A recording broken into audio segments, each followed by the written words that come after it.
Hello, my Maple Leaf fans. I'm now going to take you to a Daniel Alfredson media availability from the Toronto Maple Leafs right now. So watch this.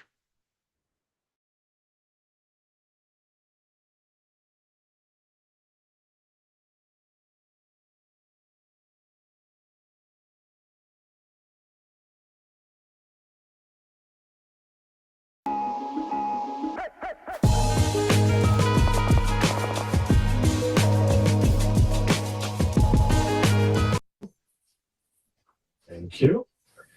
Okay, good afternoon, and thank you for joining us for today's Toronto Maple Leafs media availability. Pleased to yesterday join the hockey club as a member of Jim Miller's coaching staff. We'll start with an opening statement from Daniel before opening up. Thank you. Sorry I can't be there in person today. I'm back home in Sweden. But first up, for everything they've done for the team, the city, and myself and my family. Steve and the coaching staff, now called the coaching bug, which I'm very happy about. Keep up the good work and what you started there. Also to the Ottawa fans, love you as always. Thank you. I understand this. But also an exciting chapter for me as I expand my coaching career. Jim and his coaching staff and be part of Toronto. So that's it. Thank you, Daniel. Next, we'll open it up to questions. First, we're going to start. Daniel, what inspired you to join the Leafs? What excited? With my interview with him, I think it was the philosophy in the game he has, his values, and I think that's I felt that it's somebody I can learn a lot from, and as week for my coaching career. Thank you, Mark. Next, we'll go to Arun Srinivasan from the Nation. Hey, Daniel. Welcome to Toronto. Obviously the team has a star-studded roster at the top with Austin. For the last year, and I was curious what your thoughts are on Toronto's power play, what you're looking forward to working with some of these guys. Yeah, talking to Jim, he's a power play coach as well. That was part of the interview. Really good times last year in the power play and some tough ones as well. Probably lost their confidence a little bit, but they have a lot of the tools in the team as well. So a lot of skill, guys that can shoot the puck. So I look forward to working with them and see what we can accomplish. Next, we'll go to Lance Hornby, Toronto Sun. Hi, Daniel. Welcome to Toronto. Can you talk a bit about how this all came about? You touched on a little bit, but what, as far as you know, your duties are going to be at this point? Yeah. Steve Stales actually called me and said Toronto asked to interview me for the head coaching job. So I met with obviously didn't get that job and came back a few weeks later and asked if I would be interested.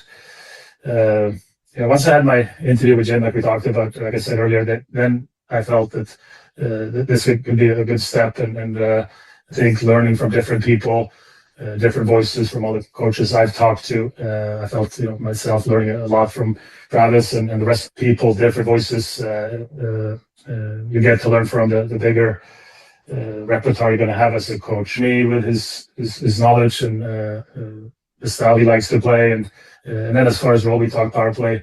So I think that will be part of it. Also, Bill is exactly where they're going to fall. I think we'll work together on a lot of things, the whole coaching staff, and that will be decided as we get together. Thank you, Lance. Next, we'll go to Bruce Garriock, Ottawa Sun. Hey, Alf. I'm just wondering if you understand the pain that Ottawa fans are feeling today in seeing you go to the Leafs. There's no question. I think from talking to friends and other coaches as well, it's different when you coach. I think when I want to go down as a coach, I knew I had to move at some point. I have to earn my way and get the experience. In my dreams, would I have loved to stay and then become the head coach of Ottawa? Maybe, but that's all. Nobody stays as a coach forever. Wants me to get better as a coach. This is the path. I knew at some point I had to move, and they don't hand out jobs easily. The NHL opportunity, I felt it was the right one for my coaching career without a question. Thank you, Bruce. Next, go to Julie McKenzie from. Hi, Daniel. All the best to you in Toronto. I'm curious, what lessons from your time running the Senate hope to apply in your time in Toronto if you get to run power play or work very closely with the Leafs' best offensive player? I think, obviously I played power play my whole career. I think you got to give the players, put them in good positions where they can't succeed, give them a plan. I personally like to win, and for a while they know how to adjust themselves. But if there's one thing I've gotten better at in Ottawa with the help, especially, it's more the small structure things, face-offs, edge battles, winning pucks quick. I was struck better at that the last couple of years, and that's what I hope to continue to build on. Thank you, Julie. Next, we'll go to David Alter. Hey, Daniel, welcome to Toronto. You're no stranger to the Toronto-Ottawa rivalry as a player in 2000s, with Matt Sundin and whatnot. I'm wondering, have you and Matt talked about those times? And we kept in touch. We don't live near each other in Sweden, but whenever we can, we haven't talked a lot about the past, to be honest. But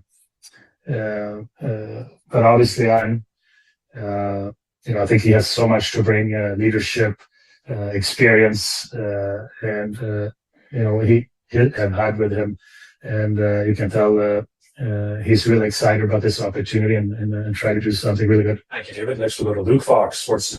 Congratulations, Daniel. Can you describe what relationship you have with William Nylander and maybe watching him, or how you can help him get his game to an even higher level? His dad played with him with the national team a fair bit.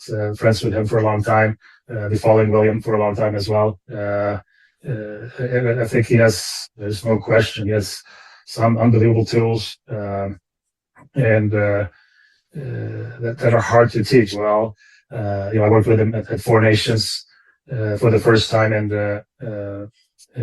saw it firsthand as well. So I'm really honest, but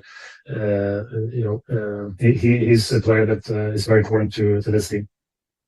I'll take two more here. First, we'll go back to Lance Hornby, Toronto Sun. Daniel, just curious if Darcy Tucker reached out to you at all. And, I know you guys have talked on the way back when, but just wondered if you talked and what you remember about that particular. No, we haven't talked recently at all. With each other as both very competitive people. We respect it in the hockey world in general.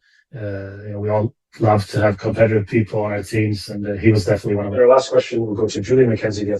Hey, Daniel, this is more of a clarification more than anything, but was your contract set to expire on came down to that? I respect the fact you obviously wanted to pursue more for your coaching ambitions, but if it came to that, was there an avenue where you would be back? Well, after I finished the season, I kind of made my mind up that I'm not going to come back to Ottawa next year. I'm going to try to pursue, and my contract did expire at the end of June.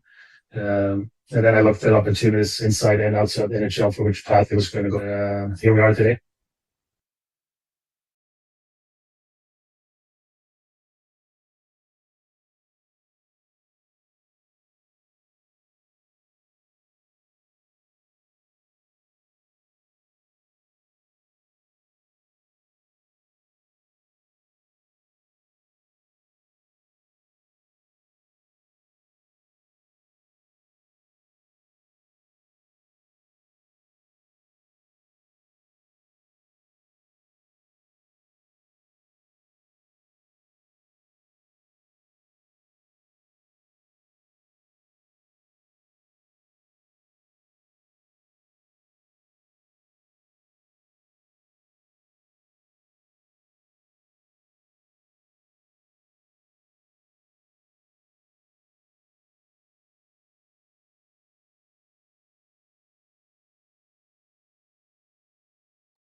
I hope you enjoyed the short media availability with Daniel Alfredson. He is now the assistant coach for the Maple Leafs with the head coach Tom Hiller.